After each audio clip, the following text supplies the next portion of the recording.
ವಚನ ಸತ್ಯ ವಚನ ಭೂಮಿಗೆ ಬಂದ ವಚನ ವಚನ ಸತ್ಯ ವಚನ ಭೂಮಿಗೆ ಬಂದ ವಚನ ಆದಿಯಲ್ಲಿ ಇದ್ದ ವಚನ ನಮ್ಮ ನೋಡ ಬಂದ ವಚನ ವಚನ ಸತ್ಯ ವಚನ ಭೂಮಿಗೆ ಬಂದ ವಚನ.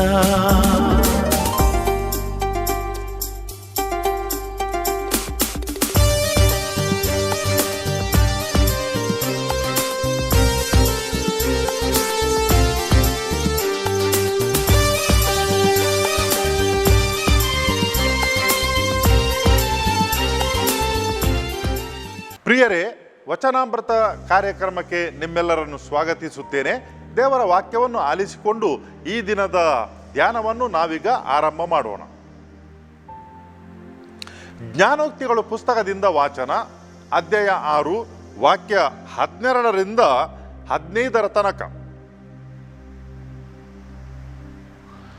ದುರುಳನು ನೀಚನು ಆದವನ ನಡತೆಯನ್ನು ನೋಡು, ಅವನ ಬಾಯಿಯಿಂದ ಹೊರಡುವುದು ಕುಟಿಲ ಮಾತು. ಅವನು ಕಣ್ಣು ಮಿಟಿಕಿಸುತ್ತಾನೆ, ಕಾಲು ಕೆರೆಯುತ್ತಾನೆ, ಬೆರಳ ಸನ್ನೆಯಿಂದಲೇ ಮಾತನಾಡುತ್ತಾನೆ. ಅವನ ಮನದಲ್ಲಿರುವುದು ಮೂರ್ಖತನ, ಅವನು ಸತತ ಕಲ್ಪಿಸುವುದು ಕೆಡುಕುತನ. ಅವನು ಬಿತ್ತನೆ ಮಾಡುವುದು ಕಾಳಗ ಕದನ. ಆದ್ದರಿಂದ ತಟ್ಟನೆ ಒದಗುವುದು ವಿಪತ್ತು, ಮತ್ತೆ ಏಳಲಾಗದಂತಹ ಕಠಿಣ ಆಪತ್ತು. ದೇವರ ವಾಕ್ಯವಿದು, ದೇವರಿಗೆ ಕೃತಜ್ಞತೆ ಸಲ್ಲಲಿ.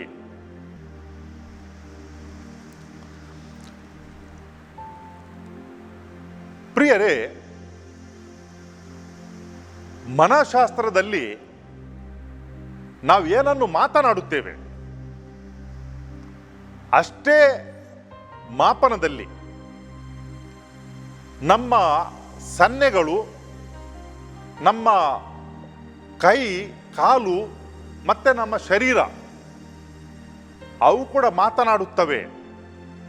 ಕೇವಲ ಮಾತು ಮಾತ್ರ ಅಲ್ಲ, ಬಾಯಿಂದ ಹೊರಬರುವಂಥ ಮಾತು ಮಾತ್ರ ಅಲ್ಲ, ಬದಲಾಗಿ ಇಂತಹ ಅಂಗಾಂಗಗಳು ಕೂಡ ನಮ್ಮ ಮನಸ್ಸಿನಲ್ಲಿ ಏನು ಅಡಗಿದೆ ಅದನ್ನು ವ್ಯಕ್ತಪಡಿಸುತ್ತದೆ ಅಂತ ಹೇಳ್ತಾರೆ. ಅದಕ್ಕಾಗಿ ನಾವು ಓರ್ವ ಮನುಷ್ಯನನ್ನು ತುಸು ಹೊತ್ತು ಗಮನಿಸಿ ನೋಡಿದರೆ ಆ ಮನುಷ್ಯನ ಮನಸ್ಸಿನಲ್ಲಿ ಏನೆಲ್ಲ ನಡೀತದಂತ ನಾವು ತಿಳ್ಕೊಳ್ಬಹುದು. ಓರ್ವ ವ್ಯಕ್ತಿಯನ್ನು ನಾನು ಚಿಕ್ಕವನಿದ್ದಾಗ ನೋಡಿದ್ದೆ. ಆ ವ್ಯಕ್ತಿ ಹಿರಿಯರು. ಅವರೇನು ಮಾಡ್ತಿದ್ದಾರೆ ಅಂತ ಹೇಳಿದ್ರೆ, ಮಾತನಾಡುತ್ತಿದ್ದರು, ಆದರೆ ತಾವು ಒಬ್ಬಂಟಿಯಾಗಿ ನಡೆದುಕೊಂಡು ಹೋಗುವಾಗ ಕೂಡ ಕೆಲವೊಂದು ಸನ್ನೆಗಳನ್ನು ಮಾಡ್ತಿದ್ದರು. ಈ ರೀತಿಯಲ್ಲಿ ಅಂತ ಹೇಳಿದರೆ ಅವರ ಮನಸ್ಸಿನಲ್ಲಿ ಏನೋ ಒಂದು ವಿಚಾರ ಇತ್ತು. ಅವರೇನು ಮಾಡ್ತಿದ್ದಾರೆ ಅಂತ ಹೇಳಿದರೆ, ಒಬ್ಬಂಟಿಯಾಗಿ ನಡೆದುಕೊಂಡು ಹೋಗುವಾಗ ಏನೆಲ್ಲ ಮನದಾಳದಲ್ಲಿ ಇತ್ತೋ ಅದನ್ನು ಅವರು ಕೈ ಭಾಷೆಯಲ್ಲಿ ಅದನ್ನು ವ್ಯಕ್ತಪಡಿಸ್ತಾ ಇದ್ದರು. ಮನುಷ್ಯರು ಇಂಥದನ್ನು ಬೇರೆ ಬೇರೆ ರೀತಿಯಲ್ಲಿ ಮಾಡ್ತಾರೆ. ಕೆಲವರು ನಿದ್ರೆಯಲ್ಲಿ ಮಾತನಾಡ್ತಾರೆ. ಅದು ಏನಂತ ನಮಗೆ ತಿಳಿಲಿಕ್ಕಿಲ್ಲ, ಆದರೂ ಕೂಡ ಅವರು ನಿದ್ರೆಯಲ್ಲಿ ಅವುಗಳನ್ನು ವಿಚಾರಗಳನ್ನು ಮಾತನಾಡ್ತಾರೆ. ಯಾರು ಅದನ್ನು ಅಭ್ಯಾಸ ಮಾಡಿದ್ದಾರೆ ಅವರಿಗೆ ಅದು ತಿಳಿಯುತ್ತದೆ. ಈ ಒಂದು ವಿದ್ಯೆಯನ್ನು ಈ ತಪ್ಪಿತಸ್ಥರನ್ನು ಅವರ ತಪ್ಪನ್ನು ರುಜುಪಾಡುವುದಕ್ಕೋಸ್ಕರ ಅದನ್ನು ಅವರು ಬಳಸ್ತಾರೆ. ಅದು ಈ ವೈದ್ಯಕೀಯ ಒಂದು ಕ್ಷೇತ್ರದಲ್ಲಿ ನಾವು ಕಾಣಬಹುದು. ಮನುಷ್ಯನನ್ನು, ವ್ಯಕ್ತಿಯನ್ನು ನಿದ್ರೆಗೆ ಒಳಪಡಿಸ್ತಾರೆ ಮತ್ತು ಸ್ತುಪ್ತ ಮನಸ್ಸಿನಲ್ಲಿ ಏನು ಅಡಗಿದೆ ಅವುಗಳನ್ನು ಅವರು ಈ ಮುಖಾಂತರ ಹೊರಗೆ ತೆಗೆಯುತ್ತಾರೆ.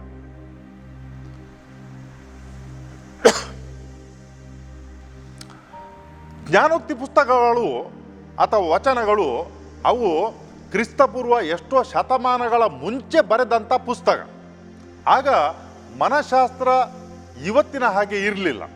ಆದರೂ ಕೂಡ ಅಂದಿನ ಕಾಲದಲ್ಲಿ ಕೂಡ ಜಾಣರು ವ್ಯಕ್ತಿಗಳನ್ನು ನೋಡುವಾಗ ಅವರು ಮಾತನಾಡದೆ ತಮ್ಮ ಅಂಗಾಂಗಗಳಿಂದ ಏನನ್ನು ವ್ಯಕ್ತಪಡಿಸುತ್ತಿದ್ದರು ಎಂಬುದನ್ನು ಅರ್ಥ ಮಾಡಿಕೊಳ್ಳುತ್ತಿದ್ದರು ಎಂಬುದಕ್ಕೆ ಇದು ಒಂದು ಪುರಾವೆ ಆಗಿದೆ. ಏನು ಮಾಡ್ತಿದ್ದರು ಅವರು? ದುರುಳನು ನೀಚನು ಆದವನ ನಡತೆಯನ್ನು ನೋಡು, ಮಾತನ್ನು ನೋಡು ಅಂತ ಹೇಳುವುದಿಲ್ಲ, ಆತನ ನಡತೆಯನ್ನು ನೋಡು. ಏನನ್ನು ಕಾಣಬಹುದು? ಅವನ ಬಾಯಿಂದ ಖಂಡಿತವಾಗಿಯೂ ಏನು ಹೊರಗೆ ಬರ್ತದೆ ಅಂತ ಹೇಳಿದರೆ ಕುಟಿಲ ಮಾತು. ಯಾವ ರೀತಿಯಲ್ಲಿ ನಾವು ಒಬ್ಬ ಮನುಷ್ಯನನ್ನು ಸಜ್ಜನನೋ ಅಥವಾ ದುರುಳನೋ ನೀಚನೋ ಅಂತ ಹೇಗೆ ತಿಳಿಯುವುದು? ಒಂದು ಮಾತಿನಲ್ಲಿ. ಮಾತನಾಡುವಂತಹ ವ್ಯಕ್ತಿ ಆತನ ವ್ಯಕ್ತಿತ್ವವನ್ನು ಪ್ರದರ್ಶನ ಮಾಡ್ತಾನೆ. ಅದೇ ಪ್ರಕಾರ ಈ ಸನ್ನೆಗಳು ಕೂಡ ಏನವು? ಅವನು ಕಣ್ಣು ಮಿಟುಕಿಸುತ್ತಾನೆ. ನಾವು ಮಾತನಾಡುವಾಗ ಕೆಲವರು ಏನು ಮಾಡ್ತಾರೆ ಅಂತ ಹೇಳಿದರೆ, ಕಣ್ಣಿನಲ್ಲಿ ನಮ್ಮನ್ನು ನೋಡುವುದಿಲ್ಲ. ಒಂದೇ ಅವರು ಬದಿಗೆ ನೋಡ್ತಾರೆ ಅಥವಾ ಕೆಳಗೆ ನೋಡ್ತಾರೆ. ಅದು ಏನನ್ನು ಸೂಚಿಸ್ತಾ ಅಂತ ಹೇಳಿದರೆ, ನಮ್ಮನ್ನು ಅವರು ನೇರವಾಗಿ ನೋಡಲಿಕ್ಕೆ ಇಚ್ಛೆ ಪಡುವುದಿಲ್ಲ. ಏನೋ ಒಂದು ಒಳಗಡೆ ಉಂಟು. ಅದೇನು ಮಾಡ್ತದೆ ಅಂತ ಹೇಳಿದರೆ, ನೇರವಾಗಿ ನೋಡಲಿಕ್ಕೆ ಬಿಡುವುದಿಲ್ಲ. ತಪ್ಪಿಸಿಕೊಳ್ಳಲಿಕ್ಕೆ ಇಂಥ ಒಂದು ಪ್ರಯತ್ನ. ಒಂದೇ ಬದಿಗೆ ನೋಡುವುದು, ಕೆಳಗೆ ನೋಡುವುದು ಅಥವಾ ಇನ್ನೆಲ್ಲೋ ನೋಡುವುದು. ಕೆಲವರು ಕೇಳ್ತಾರೆ, ನಾನು ಇಲ್ಲಿದ್ದೇನೆ, ನೀನು ಯಾಕೆ ಮೇಲೆ ನೋಡ್ತೀಯ ಅಂತ ಹೇಳಿಕೊಂಡು, ಅಥವಾ ಅಲ್ಲಿ ಯಾರಿದ್ದಾರೆ ಅಂತ ಕೇಳ್ತಾರೆ. ಯಾಕೆಂತ ಹೇಳಿದರೆ, ನಮ್ಮ ಮುಂದಿರುವಂಥ ವ್ಯಕ್ತಿ ನಮ್ಮನ್ನು ಗಮನಿಸಿದರೆ ಅವರಿಗೆ ತಿಳಿತದೆ ನಮ್ಮ ಒಳಗೆ ಏನೋ ಒಂದು ಬಂಧನ ಉಂಟು, ಏನು ನಾವು ಅಡಗಿಸಿಡ್ಲಿಕ್ಕೆ ಪ್ರಯತ್ನ ಪಡುತ್ತೇವೆ ಅಂತ ಅವರಿಗೆ ತಿಳಿತಾರೆ. ಅದಕ್ಕಾಗಿ ಅವರೇನು ಮಾಡ್ತಾರೆ ಅಂತ ಹೇಳಿದರೆ, ಕಣ್ಣಲ್ಲಿ ಕಣ್ಣು ಇಟ್ಟು ಮಾತನಾಡುವುದಿಲ್ಲ ಅವರು ನೇರವಾಗಿ.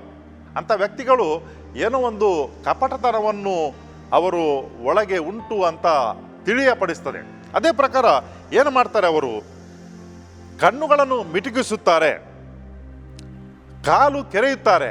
ಕೆಲವರೇನು ಮಾಡ್ತಾರೆ ಅಂತ ಹೇಳಿದರೆ, ಕೂತಲ್ಲಿಯೇ ಯಾರಿಗಾದರೂ ಅಲ್ಲಿ ಕೂತ್ಕೊಳ್ಳಿಕ್ಕೆ ಒಂದು ಸಹನೆ ಇಲ್ಲದಿದ್ದರೆ, ಮನಸ್ಸಿಲ್ಲದಿದ್ದರೆ ಏನು ಮಾಡ್ತಾರೆ ಅಂತ ಹೇಳಿದರೆ, ಕಾಲಿನಲ್ಲಿ ಅನೇಕ ಸನ್ನೆಗಳನ್ನು ಮಾಡ್ತಾರೆ.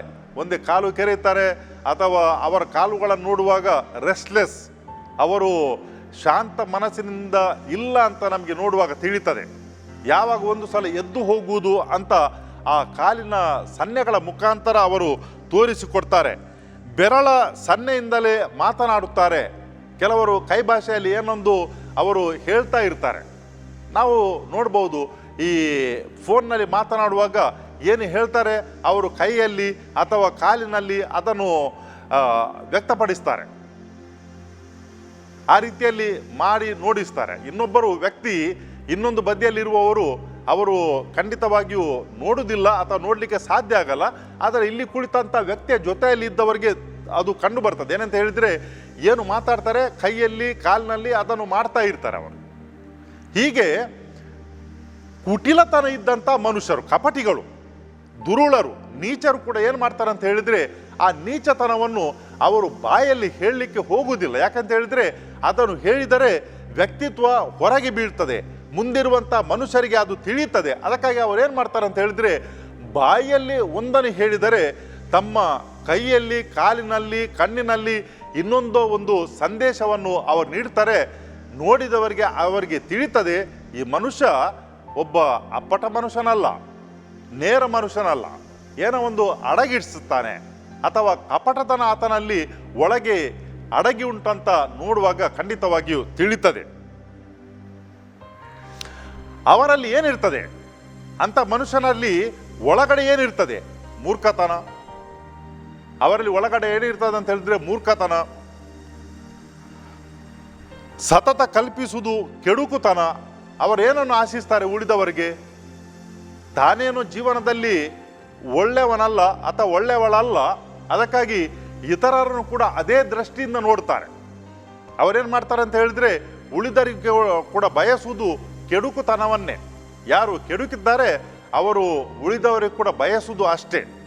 ಯಾರು ಒಳಿತಿದ್ದಾರೆ ಅವರು ಯಾವಾಗ ಕೂಡ ಉಳಿದವರನ್ನು ಹುರಿದುಂಬಿಸ್ತಾರೆ, ಒಳ್ಳೆಯ ಮಾತುಗಳನ್ನು ಆಡ್ತಾರೆ, ಮಾರ್ಗದರ್ಶನ ನೀಡ್ತಾರೆ, ಮತ್ತು ಇತರರಿಗೆ ಜೀವ ತುಂಬುತ್ತಾರೆ. ಈ ಕೆಡುಕು ಮನುಷ್ಯರು ಏನು ಮಾಡ್ತಾರೆ ಅಂತ ಹೇಳಿದರೆ, ತಾವು ಕೆಡುಕು ಮತ್ತು ಉಳಿದವರಿಗೂ ಕೂಡ ಕೆಡುಕನ್ನೇ ಬಯಸುವುದು, ಕೆಡುಕನ್ನೇ ಹೇಳುವುದು. ಯೇಸು ಸ್ವಾಮಿ ಹೇಳಿದಂಥ ಒಂದು ಮಾತು ಉಂಟು, ಒಳ್ಳೆಯ ಮರ ಒಳ್ಳೆಯ ಫಲವನ್ನು ಕೊಡುತ್ತದೆ. ಕೆಟ್ಟ ಮರ ಒಳ್ಳೆಯ ಫಲವನ್ನು ನೀಡಲಿಕ್ಕೆ ಸಾಧ್ಯವೇ? ಖಂಡಿತವಾಗಿಲ್ಲ. ಅದೇ ಪ್ರಕಾರ ಒಳ್ಳೆಯ ಮನುಷ್ಯನು ಒಳ್ಳೆಯ ಮಾತುಗಳನ್ನು ಆಡ್ತಾನೆ, ಒಳ್ಳೆಯ ಕೃತ್ಯಗಳನ್ನು ಮಾಡ್ತಾನೆ. ಕೆಟ್ಟ ಮನುಷ್ಯನು ಆತನ ಆ ವ್ಯಕ್ತಿತ್ವದ ಪ್ರಕಾರ ಆತನು ಕೆಟ್ಟದನ್ನೇ ನುಡಿತಾನೆ, ಕೆಟ್ಟದನ್ನೇ ಇತರರಿಗೆ ಬಯಸ್ತಾನೆ ಮತ್ತು ಮಾಡುತ್ತಾನೆ ಅಂತ ನಾವು ಅರ್ಥ ಮಾಡಿಕೊಳ್ಳಬಹುದು. ಆತನು ಬಿತ್ತನೆ ಮಾಡುವುದು ಏನು? ಕಾಳಗ ಮತ್ತು ಕದನ. ಈ ಕೆಟ್ಟ ಬುದ್ಧಿಯುಳ್ಳ ಮನುಷ್ಯರು ಏನು ಮಾಡ್ತಾರೆ ಅಂತ ಹೇಳಿದರೆ, ಅವರು ಬಿತ್ತುವುದು ಸಮಾಜದಲ್ಲಿ, ಮನುಷ್ಯರ ಮನಸ್ಸಿನಲ್ಲಿ ಕದನ ಮತ್ತು ಕಾಳಗ. ಎಲ್ಲಿಯಾದರೂ ಈ ಒಂದು ಒಳ್ಳೆಯ ಸಂಬಂಧ ಇದ್ದರೆ ಅಥವಾ ಮಿತ್ರತ್ವ ಇದ್ದರೆ ಇಂಥ ಒಬ್ಬ ಮನುಷ್ಯರು ಬಂದರೆ ಸಾಕು, ಅವರೇನು ಮಾಡ್ತಾರೆ ಅಂತ ಹೇಳಿದ್ರೆ ಅಲ್ಲಿ ಎಲ್ಲ ಕಲುಷಿತ ಮಾಡಿಬಿಡ್ತಾರೆ. ಆ ಕಲುಷಿತ ಮಾಡಿದಂಥ ನೀರು ತಿಳಿಯಾಗಬೇಕಿದ್ರೆ ಅದು ಎಷ್ಟು ಸಮಯ ಬೇಕಾಗ್ತದೆ ನೋಡಿ. ಕಲುಷಿತ ಮಾಡಲಿಕ್ಕೆ ಜಾಸ್ತಿ ಸಮಯ ಬೇಡ. ಒಂದು ಕೋಲನ್ನು ಹಿಡಿದು ನಾವು ಅಲ್ಲಿ ನೀರನ್ನು ಕದಲಿಸಿದರೆ ಸಾಕು, ಗಳಿಗೆಯಲ್ಲಿ ಅದು ಕಲುಷಿತವಾಗಿ ಹೋಗ್ತದೆ. ಆದರೆ ಆ ಕಲುಷಿತಗೊಂಡಂಥ ನೀರು ಅಲ್ಲಿದ್ದಂಥ ಮಣ್ಣು ಅಥವಾ ಕೆಸರು ಅದು ತಳಕ್ಕೆ ಕುಳಿತುಕೊಳ್ಬೇಕಿದ್ರೆ ಮತ್ತು ನೀರು ತಿಳಿಯಾಗಬೇಕಿದ್ರೆ ಎಷ್ಟು ಸಮಯ ಬೇಕಾಗ್ತದೆ. ಇದೇ ಕೆಲಸವನ್ನು ಇಂಥ ದುರುಳರು ನೀಚರು ಮಾಡ್ತಾ ಇರ್ತಾರೆ. ಸಮಾಜದಲ್ಲಿ ಬಂದು ಅವರೇನು ಮಾಡ್ತಾರೆ ಅಂತ ಹೇಳಿದರೆ ಆತುರವನ್ನು ತೋರಿಸ್ತಾರೆ. ಏನು ಮಾಡಲಿಕ್ಕೆ? ಇತರರಲ್ಲಿ ಏನು ನಡೀತದೆ, ಹೇಗೆ ಉಂಟು ಜೀವನ ಅಂತ ನೋಡಿಕೊಳ್ಳುವುದಕ್ಕೆ ಅವರು ತಮ್ಮ ಆತುರತೆಯನ್ನು ತೋರಿಸ್ತಾರೆ. ಅವರು ಬಂದಾಗ ಏನು ತಿಳಿಬೇಕು, ಎಷ್ಟು ಇವರಿಗೆ ನಮ್ಮ ಬಗ್ಗೆ ಆಸಕ್ತಿ ಉಂಟಂತ ಹೇಳಿಕೊಂಡು ಅವರ ಆಸಕ್ತಿ ಏನು ಮಾಡಲಿಕ್ಕೆ ಅಂತ ಹೇಳಿದರೆ ಒಳ್ಳೆಯದಿದ್ದದನ್ನು ಕೆಟ್ಟದು ಮಾಡಲಿಕ್ಕೆ ಮಾತ್ರ. ಅವರು ಅಲ್ಲಿ ಬಿತ್ತನೆ ಮಾಡುವುದೇನಂತ ಹೇಳಿದರೆ ಸಂಶಯ, ಆಮೇಲೆ ಇತರರ ಬಗ್ಗೆ ಈ ಅಲ್ಲ ಸಲ್ಲದ ಮಾತುಗಳು, ಇವುಗಳನ್ನು ಬಿತ್ತಿ ಹೋಗುವುದು. ಮುಗ್ಧರು ಏನು ಮಾಡ್ತಾರೆ? ಅವರಿಗೆ ತಿಳಿಯುವುದಿಲ್ಲ ಈ ಕಪಟ ಮನುಷ್ಯರ ಮನಸ್ಸಿನಲ್ಲಿ ಏನುಂಟಂತ ಹೇಳಿಕೊಂಡು. ಅವರು ಹೋದ ಮೇಲೆ, ಈ ಬಿತ್ತನೆ ಮಾಡಿ ಹೋದ ಮೇಲೆ ಇವರ ಮನಸ್ಸಿನಲ್ಲಿ ತಿರುಗ್ತಾ ಇರ್ತದೆ ಏನು ಅವರು ಹೇಳಿದ್ದಾರೆ ಅದನ್ನು. ಕೆಟ್ಟತನ ಒಂದು ಸಲ ಅಂಥ ಒಂದು ಕೆಟ್ಟ ಭಾವನೆ ಮನಸ್ಸಿನಲ್ಲಿ ಬಂದರೆ ಏನಾಗ್ತದೆ ಅಂತ ಹೇಳಿದರೆ ನಮಗೆ ಇನ್ನೊಬ್ಬರ ಮೇಲೆ ಸಂಶಯ ಉಂಟಾಗ್ತದೆ. ಹೌದಾ, ಹೀಗೇನಾ ಅಂತ ಹೇಳಿಕೊಂಡು ನಾವೇನು ಮಾಡ್ತೇವೆ ಅಂತ ಹೇಳಿದರೆ ನಮ್ಮ ಮನಸ್ಸಿನಲ್ಲಿ ಪ್ರಶ್ನೆಗಳು ಹುಟ್ಟು ಆಗ್ತವೆ, ಸಂಶಯ ಬರ್ತದೆ. ನಾವು ಒಂದು ಸಲ ನಮ್ಮ ಮನಸ್ಸಿನಲ್ಲಿ ಸಂಶಯ ಬಂದರೆ, ಕೆಟ್ಟ ಅಭಿಪ್ರಾಯ ಬಂದರೆ, ಮತ್ತು ಆ ವ್ಯಕ್ತಿಗಳ ಬಗ್ಗೆ, ಮನುಷ್ಯರ ಬಗ್ಗೆ ನಮಗೆ ಒಳ್ಳೆಯದು ಯೋಚನೆ ಮಾಡಲಿಕ್ಕೆ ತುಂಬ ಕಷ್ಟ ಆಗ್ತದೆ. ನಾವು ಅದೇ ದೃಷ್ಟಿಯಲ್ಲಿ ಅವರನ್ನು ನೋಡ್ತೇವೆ ಸಾಕು. ಅಷ್ಟರಲ್ಲಿ ಈ ಹಾಲಿಗೆ ಲಿಂಬೆ ಹುಳಿ ಹಿಂಡಿದಾಗ ಯಾವಾಗ ಅದು ಹೇಗೆ ಅದು ಒಡೆದು ಹೋಗ್ತದೆ, ಕೆಡುತ್ತದೋ ಅದೇ ಪ್ರಕಾರ ಒಳ್ಳೆಯ ಸಂಬಂಧಗಳು ಒಡೆದು ಹೋಗ್ತವೆ. ಈ ಕೆಲಸವನ್ನು ಯಾರು ಮಾಡ್ತಾರೆ? ದುರುಳರು, ನೀಚರು. ಅವರ ಮಾತಿನಲ್ಲಿ ಮತ್ತು ಅವರ ಆ ಕೃತ್ಯಗಳಲ್ಲಿ ಅವರು ಮಾಡಿ ತೋರಿಸ್ತಾರೆ. ಏನು ಮಾಡಬೇಕು ನಾವು? ಕೆಲವರಿಗೆ ಬುದ್ಧಿಶಕ್ತಿ ಜಾಣ್ಮೆ ಇದ್ದವ್ರು ಏನು ಮಾಡ್ತಾರೆ ಅಂತ ಹೇಳಿದರೆ ಇಂಥವರ ಕೈಗೆ ಅಷ್ಟು ಸುಲಭದಲ್ಲಿ ಅವರು ಬರುವುದಿಲ್ಲ. ಅವರು ತಿಳ್ಕೊಳ್ತಾರೆ ಈ ಮನುಷ್ಯನು ಇಲ್ಲಿಗೆ ಬಂದದ್ದು ಏನು ಮಾಡಲಿಕ್ಕೆ ಅಂತ ಹೇಳಿದರೆ ಚಾಡಿ ಹೇಳಲಿಕ್ಕೆ, ಉಳಿದವರ ಬಗ್ಗೆ ಕೆಟ್ಟ ಅಭಿಪ್ರಾಯಗಳನ್ನು ಅವರು ಬಿತ್ತನೆ ಮಾಡೋದಕ್ಕೋಸ್ಕರ, ಮನಸ್ಸಿನಲ್ಲಿ ಅದನ್ನು ಬಿತ್ತಿ ಹೋಗೋದಕ್ಕೋಸ್ಕರ ಏನು ಮಾಡ್ತಾರೆ ಅಂತ ಹೇಳಿದರೆ ಯಾರಾದರೂ ನೇರ ಮಾತನಾಡಿದ್ದರೆ ಅವರು ಮುಖದಲ್ಲಿ ಹೇಳಿಬಿಡ್ತಾರೆ, ನಿನ್ನ ಬುದ್ಧಿವಾದ ನಮಗೆ ಬೇಕಾಗಿಲ್ಲ ಅಂತ ಹೇಳಿಕೊಂಡು. ಇನ್ನು ಕೆಲವರು ಏನು ಮಾಡ್ತಾರೆ ಅಂತ ಹೇಳಿದರೆ ಅವರು ಮುಖದಲ್ಲಿ ಹೇಳಲಿಕ್ಕೆ ಹೋಗಲಿಕ್ಕಿಲ್ಲ, ಅದರ ಅರ್ಥ ಮಾಡಿಕೊಳ್ಳುತ್ತಾರೆ. ಈ ವ್ಯಕ್ತಿ ತುಂಬ ಡೇಂಜರಸ್, ಈ ವ್ಯಕ್ತಿ ಬಂದರೆ ನಮ್ಮ ಸಂಬಂಧಗಳು ಹಾಳಾಗುತ್ತವೆ. ಅದಕ್ಕಾಗಿ ಅವರೇನು ಮಾಡ್ತಾರೆ ಅಂತ ಹೇಳಿದರೆ ಆದಷ್ಟು ಮಟ್ಟಿಗೆ ಅವರು ಅಂಥವರನ್ನು ದೂರ ಇಡ್ತಾರೆ. ಇದರಿಂದ ತಮ್ಮ ಕುಟುಂಬವನ್ನು, ತಮ್ಮ ಸಂಬಂಧಗಳನ್ನು ಕಾಯ್ದುಕೊಳ್ಳಲಿಕ್ಕೆ ಸಾಧ್ಯ ಆಗ್ತದೆ. ನಾವು ದೇವರು ನಮಗೆ ಬುದ್ಧಿಶಕ್ತಿಯನ್ನು ಕೊಟ್ಟಿದ್ದಾರೆ, ಜಾಣ್ಮೆಯನ್ನು ಕೊಟ್ಟಿದ್ದಾರೆ. ಏನು ಮಾಡಬೇಕಂತ ಹೇಳಿದರೆ ನಾವು ಅದರಿಂದ ಅರ್ಥ ಮಾಡಿಕೊಳ್ಬೇಕು. ನಮ್ಮ ಹತ್ರ ಮಾತನಾಡುವಂಥ ವ್ಯಕ್ತಿಗಳು ಯಾವ ರೀತಿಯ ವ್ಯಕ್ತಿಗಳು, ನಮ್ಮ ಕೆಟ್ಟದಕ್ಕಾಗಿ ಅವರಿದ್ದನ್ನು ಹೇಳ್ತಾರೋ, ನಮ್ಮ ಒಳ್ಳೆಯದಕ್ಕಾಗಿ ಅವ್ರು ಹೇಳ್ತಾರೋ, ಅವರು ಹೇಳಿದರಲ್ಲಿ ಸತ್ಯ ಎಷ್ಟು ಉಂಟು, ಸ್ವಲ್ಪ ಸಮಯವನ್ನು ತೆಗೆದುಕೊಳ್ಬೇಕು, ವಿಶ್ಲೇಷಣೆ ಮಾಡಬೇಕು. ಆಗ ಮಾತ್ರ ನಮಗೆ ಅರ್ಥ ಆಗ್ತದೆ ಇಂಥ ಬಂದಂಥ ಮನುಷ್ಯರು ನಮಗೆ ಒಳ್ಳೆಯದನ್ನು ಮಾಡ್ತಾರೋ ಅಥವಾ ಕೆಟ್ಟದನ್ನು ಮಾಡ್ತಾರೋ. ಅವರಿಂದ ಏನಾಗ್ತದೆ, ಅವರಿಂದ ಒದಗಿ ಬರ್ತದೆ ಥಟ್ಟನೆ ವಿಪತ್ತು ಮತ್ತೆ ಹೇಳಲಾಗದಂತಹ ಕಠಿಣ ಆಪತ್ತು. ಒಂದು ಸಲ ಮನಸ್ಸು ಅವುಗಳು ಕಲುಷಿತಗೊಂಡರೆ ಮತ್ತೇನಾಗ್ತದೆ, ತಿಳಿಯಾಗಲಿಕ್ಕೆ ಭಾರಿ ಕಷ್ಟ. ಒಂದು ಸಲ ವೈರತ್ವವನ್ನು ಕಟ್ಟಿಕೊಂಡ ಮೇಲೆ ಮುಂದಕ್ಕೆ ಹೋಗಿ ಅವರ ಹತ್ರ ಯಾವ ರೀತಿ ಈ ತಪ್ಪು ಒಪ್ಪಿಕೊಳ್ಳುವುದು ಭಾರಿ ಕಷ್ಟ ಆಗ್ತದೆ. ಅಹಂ ಮುಂದಕ್ಕೆ ಬರ್ತದೆ. ನಾನು ಯಾಕೆ ಹೋಗಬೇಕು, ನಾನು ಯಾಕೆ ಮಾತನಾಡಬೇಕು, ಎಷ್ಟಾಗ್ತದೆ ಅಷ್ಟರ ಮಟ್ಟಿಗೆ ನಾವು ಅವರಿಂದ ತಪ್ಪಿಸಿಕೊಳ್ಳಲಿಕ್ಕೆ ಪ್ರಯತ್ನವನ್ನು ಪಡುತ್ತೇವೆ. ಒಂದು ಸಲ ತುಂಬ ಹತ್ತಿರದ ಮಿತ್ರತ್ವದಲ್ಲಿ ಇದ್ದವರು ನೋಡಿ ಯಾವ ರೀತಿ ಹಾಳಾಗಿ ಹೋಗ್ತಾರೆ. ಯಾರಿಂದಾಗಿ? ಇಂತಹ ಕಪಟ ವ್ಯಕ್ತಿಗಳಿಂದಾಗಿ, ದುರುಳರಿಂದಾಗಿ, ನೀಚರಿಂದಾಗಿ, ಅವರ ಮಾತುಗಳಿಂದ, ಮತ್ತೆ ಅವರ ಮನಸ್ಸಿನಲ್ಲಿ ಏನು ಅಡಗಿದೆಯೋ ಅದರಿಂದಾಗಿ. ಸ್ವಲ್ಪ ವಿಶ್ಲೇಷಣೆ ಮಾಡುವಂಥ ಶಕ್ತಿಯನ್ನು ನಾವು ಉಪಯೋಗ ಮಾಡಿದರೆ ಇಂಥ ವ್ಯಕ್ತಿಗಳಿಂದ ನಾವು ಯಾವಾಗಲೂ ಕೂಡ ದೂರ ಇರಲಿಕ್ಕೆ ಸಾಧ್ಯ. ಇತ್ತೀಚೆಗೆ ಒಂದು ಘಟನೆ ನಡೆಯಿತು. ಆ ಘಟನೆ ನಡೆದಂಥ ಅದೇ ಸಾಯಂಕಾಲಕ್ಕೆ ಒಂದು ಮೀಟಿಂಗ್ ಇತ್ತು. ನಾನು ಕೂಡ ಅದರಲ್ಲಿ ಹಾಜರಿದ್ದೆ. ಅಲ್ಲಿ ಏನಾಯ್ತು ಅಂತ ಹೇಳಿದರೆ, ಆ ಘಟನೆಯನ್ನು ಒಬ್ಬರು ವಿವರಣೆ ಮಾಡಲಿಕ್ಕೆ ಆರಂಭ ಮಾಡಿದರು. ಅವರದಾದ್ಮೇಲೆ ಇನ್ನೊಬ್ಬರು, ಎರಡನೇವರು ಅದೇ ಘಟನೆಯನ್ನು, ಮತ್ತೆ ಮೂರನೇವರು. ಅವರು ವಿವರಣೆ ಮಾಡಿದಂಥ ರೀತಿ ಮೂರು ಜನರದ್ದು ಮೂರು ಬೇರೆ ಬೇರೆ ಇತ್ತು. ಒಂದೇ ಘಟನೆ, ಒಂದೇ ವ್ಯಕ್ತಿ, ಆದರೆ ಮೂವರು ಬೇರೆ ಬೇರೆ ರೀತಿಯಲ್ಲಿ ಅದನ್ನು ವರ್ಣನೆ ಮಾಡಲಿಕ್ಕೆ ಶುರು ಮಾಡಿದರು. ನನ್ನ ಮನಸ್ಸಿನಲ್ಲಿ ಒಂದು ಪ್ರಶ್ನೆ ಬಂತು. ಈ ಘಟನೆ ನಡೆದದ್ದು ಅದೇ ದಿವಸ, ಒಂದು ದಿವಸ ಕೂಡ ದಾಟಿ ಹೋಗಿಲ್ಲ.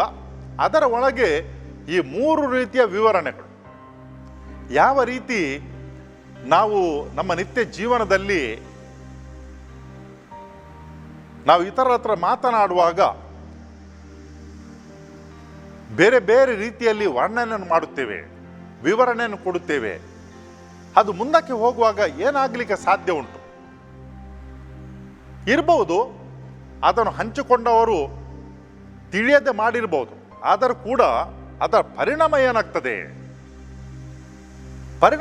ಅಂತ ಹೇಳಿದ್ರೆ, ತಪ್ಪುಗಳು ಅವು ಒಂದಕ್ಕೆ ಇನ್ನೊಂದು ಸೇರಿದಂತೆ ಮುಂದಕ್ಕೆ ಹೋಗುವಾಗ ಏನೇನೋ ಆಗಿ ಬಿಡ್ತದೆ. ಅದಕ್ಕಾಗಿ ಸ್ವಲ್ಪ ಜಾಗ್ರತೆಯಿಂದ, ಒಂದು ವೇಳೆ ಇಂಥ ವಿಚಾರಗಳು ಈ ನೀಚ ವ್ಯಕ್ತಿಗಳಿಗೆ ಹೋಗಿ ತಲುಪಿದೆ ಅಂತ ಅನ್ನಿಸಿಕೊಳ್ಳುವ, ಅದರ ಪರಿಣಾಮ ಏನಾಗಬಹುದು? ಅವರಿಗೆ ತಾಳುವುದಿಲ್ಲ. ಸ್ವಲ್ಪ ತಣ್ಣನೆ ಇದ್ದು ಅದನ್ನು ಒಳಗಿಡ್ಲಿಕ್ಕೆ ಅವರಿಗೆ ಸಾಧ್ಯ ಆಗುವುದಿಲ್ಲ. ಎಲ್ಲಿಯಾದರೂ ಹೋಗಿ ಅದನ್ನು ಕಾರಬೇಕು. ಅವರು ಅಷ್ಟೊಂದು ತವಕ ಒಳಗಡೆ ಇರ್ತಾರೆ. ಹೋಗ್ತಾರೆ, ಒಂದಕ್ಕೆ ಎರಡನ್ನು ಜೋಡಿಸಿ ಇನ್ನೇನು ಹೇಳಿಬಿಡ್ತಾರೆ. ಮತ್ತೆ ಅವರು ಇರುವುದಿಲ್ಲ, ಅವರಿಗೆ ಅದರ ಜವಾಬ್ದಾರಿ ಇರುವುದಿಲ್ಲ ಸರಿ ಮಾಡಲಿಕ್ಕೆ. ನಮ್ಮ ಹತ್ರ ಅನೇಕ ಮಂದಿ ಬರ್ತಾರೆ, ನಾವು ಅನೇಕ ಮಂದಿಯ ಸಂಪರ್ಕದಲ್ಲಿ ಇರ್ತೇವೆ. ಪ್ರತಿನಿತ್ಯ ನಾವು ನಮ್ಮ ಮಿತ್ರರ ಹತ್ರ ಅಥವಾ ನೆರೆಹೊರೆಯವರ ಹತ್ರ ಮಾತನಾಡುತ್ತೇವೆ. ಅನೇಕ ಜನರ ಸಂಪರ್ಕದಲ್ಲಿ ನಾವು ಬರುತ್ತೇವೆ. ನಾವು ಸ್ವಲ್ಪ ಜಾಗ್ರತೆಯಿಂದ ಇರಬೇಕು. ನಾವು ಯಾರ ಹತ್ರ ಮಾತನಾಡುತ್ತೇವೆ, ನಾವು ಮಾತನಾಡುವಂಥ ವ್ಯಕ್ತಿಗಳು ಯಾವ ರೀತಿಯ ವ್ಯಕ್ತಿಗಳು. ಒಂದು ಗಾದೆ ಮಾತುಂಟು, ಅದೇನಂತ ಹೇಳಿದರೆ, ನಿನ್ನ ಮಿತ್ರರು ಯಾರಂತ ನೀನು ಹೇಳು, ಮತ್ತೆ ನೀನು ಯಾರಂತ ನಾನು ಹೇಳ್ತೇನೆ ಅಂತ ಹೇಳಿಕೊಂಡು. ನಿನ್ನ ಮಿತ್ರರು ಯಾರಂತ ಹೇಳು, ಮತ್ತೆ ನೀನು ಯಾರಂತ ನಾನು ಹೇಳ್ತೇನೆ ಅಂತ ಹೇಳಿಕೊಂಡು. ನಾವು ಸಾಮಾನ್ಯವಾಗಿ ಯಾರ ಹತ್ರ ಮಿತ್ರತ್ವವನ್ನು ಮಾಡುತ್ತೇವೆ? ನಮಗೆ ತಾಳೆ ಬೀಳುವಂಥ ವ್ಯಕ್ತಿಗಳ ಜೊತೆಗೆ. ಈ ಒಂದು ವಾಚನ ನಮಗೆಲ್ಲರಿಗೂ ಕೂಡ ಒಂದು ಉತ್ತಮ ಸಂದೇಶವನ್ನು ನೀಡ್ತದೆ. ಅದೇನಂತ ಹೇಳಿದರೆ, ಈ ವಾಚನಗಳು ಅಥವಾ ವಚನಗಳು ಅವು ಬೇರೆಯವರಿಗೆ ಮಾತ್ರ ಅಲ್ಲ ಸಂಬಂಧಪಟ್ಟವು, ನಮಗೆ ಕೂಡ. ದುರುಳರು ನೀಚರಂತ ಹೇಳುವಾಗ ನಾವು ಹೀಗೆ ಅನ್ನಿಸಬಾರದು, ಏನಂತ ಹೇಳಿದರೆ ಉಳಿದವರೆಲ್ಲರೂ ಕೂಡ ನೀಚರು, ಅವರು ಬಂದು ನಮ್ಮ ಮನಸ್ಸನ್ನು ಕೆಡಿಸ್ತಾರ ಅಂತ ಅಲ್ಲ. ಕೆಲವು ಸಾರಿ ನಮ್ಮಿಂದ ಕೂಡ ಇಂಥ ತಪ್ಪುಗಳಾಗಲಿಕ್ಕೆ ಸಾಧ್ಯ ಉಂಟು. ಅದಕ್ಕಾಗಿ ನಾವು ಕೂಡ ಸ್ವಲ್ಪ ಜಾಗ್ರತೆಯಿಂದ ಇರಬೇಕು ಎಂಬ ಒಂದು ಉತ್ತಮವಾದ ಸಂದೇಶ ಇಲ್ಲಿ ನಮಗೆ ಅದು ದೇವರ ವಾಕ್ಯ ನಮಗೆ ನೀಡ್ತದೆ. ನಾವು ಸ್ವಲ್ಪ ಜಾಗ್ರತೆಯಿಂದ ಇರಬೇಕು. ಯಾರು ನಮಗೆ ತಪ್ಪು ಸಂದೇಶವನ್ನು ಕೊಡ್ತಾರೆ, ಯಾರು ನಮಗೆ ಈ ಕೆಟ್ಟ ಸಂದೇಶವನ್ನು ತರ್ತಾರೆ, ಅವರಿಂದ ದೂರ ಇರು. ಅದರ ಜೊತೆಗೆ ನಮಗೆ ಇದು ಕೂಡ ತಿಳಿದಿರಬೇಕು, ನಮ್ಮಿಂದಾಗಿ ಇನ್ನೊಬ್ಬರಿಗೂ ಕೂಡ ಕೆಡುಕು ಆಗಬಾರ್ದು. ನಾವು ಕೂಡ ನೇರ ನಡೆ ನುಡಿಯ ಮನುಷ್ಯರಾಗಿರಬೇಕು. ನಾವು ಏನೋ ಒಂದು ಮನಸ್ಸಿನಲ್ಲಿ ಅಡಗಿಸಿಟ್ಟುಕೊಂಡು ನಮ್ಮ ಬಾಯಲ್ಲಿ ಇನ್ನೊಂದನ್ನು ಹೇಳುವುದಲ್ಲ. ಇದರಿಂದಾಗಿ ಇತರ ವ್ಯಕ್ತಿಗಳಿಗೆ ನಾವು ದೇವರಲ್ಲಿ ಕೊಂಡು ಹೋಗುವುದರ ಬದಲಿಗೆ ದೇವರಿಂದ ದೂರಕ್ಕೆ ಕೊಂಡು ಹೋಗುವಂಥ ಸೈತಾನನ ಈ ಒಂದು ಸಾಧನಗಳು ಆಗಬಾರದು ಎಂಬ ಒಂದು ಸತ್ಯ ಅದು ನಮ್ಮ ಮನಸ್ಸಿನಲ್ಲಿ ಸದಾ ಇರಬೇಕು.